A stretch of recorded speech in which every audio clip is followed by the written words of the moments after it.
फिर से यहां पर आ गए निशाने पर राहुल गांधी। लोकसभा चुनाव में भाजपा की हार पर बोले अठावले। राहुल गांधी ने अफवाहों से मतदाताओं को ब्लैकमेल किया। जी हां, केंद्रीय मंत्री और रिपब्लिकन पार्टी के प्रमुख अठावले ने कहा है कि राहुल गांधी ने कहानी बनाई है कि बीजेपी अगर 400 सीटें जीत गई तो संविधान को बदल देगी और आरक्षण खत्म कर देगी। इसका लोगों पर प्रभाव पड़ा और उत्तर प्रदेश, महाराष्ट्र, राजस्थान और पश्चिम बंगाल में पार्टी को यहाँ सीटों का नुकसान हुआ।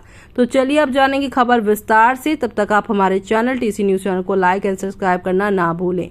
केंद्रीय मंत्री रामदास अठावले ने लोकसभा चुनाव में कई राज्यों में भाजपा की हार की वजह राहुल गांधी की ओर ही यहां पर बताई है और बताया है कि राहुल गांधी की ओर से फैलाई गई अफवाहों को यहां पर जिम्मेदार ठहराया है। उन्होंने कहा है कि राहुल गांधी ने मतदाताओं को ये कहकर ब्लैकमेल किया है कि अगर भाजपा 400 सीट जीत गई तो या उससे पार चली गई तो संविधान बदल देगी। इसके चलते सत्ताधारी पार्टी भाजपा को कई राज्यों में नुकसान पहुंचाना पड़ा।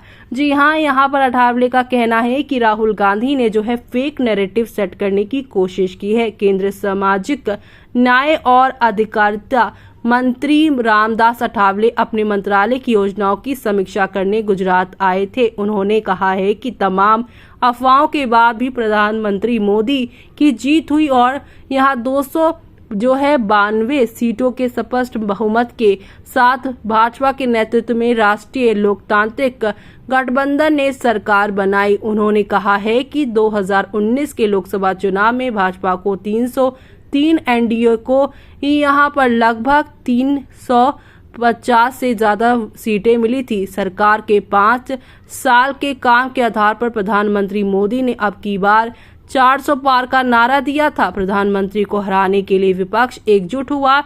इसके बाद फर्जी बातें फैलाना, मतदाताओं को ब्लैकमेल किया गया, लेकिन राहुल गांधी इसमें विफल साबित हुए। केंद्रीय मंत्री और रिपब्लिकन पार्टी के प्रमुख अठावले ने कहा है कि राहुल गांधी ने कहानी बनाई कि बीजेपी अगर यहाँ पर ज्यादा मतों से जीतेगी, 400 सीटें जीतेगी तो संविधान बदल देगी, आरक्षण खत्म कर देगी। इसका लोगों पर प्रभाव पड़ा और उत्तर प्रदेश, महाराष्ट्र, राजस्थान और पश्चिम बंगाल में पार्टी को सीटों का नुकसान भी देखने को मिला।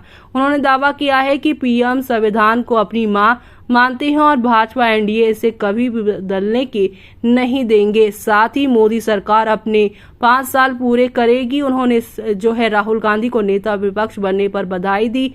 अठावले ने कहा कि सामाजिक न्याय और अधिकारिता मंत्रालय समाज के कल्याण के कमजोर वर्गों के कल्याण के लिए काम कर रहा है। हमने पिछले 10 साल में देश के 25 करोड़ लोगों को गरीबी से दूर निकाला है। अगले 5 साल में बाकी लोगों को गरीबी से बाहर लाने के लिए हम काम करेंगे। केंद्रीय बजट में हर वर्ग के विकास के लिए बजट मिलेगा। आपका क्या कहना है इस पूरे मामले में? हमें कमेंट बॉक्स में कमेंट करके बताना ना भूलें।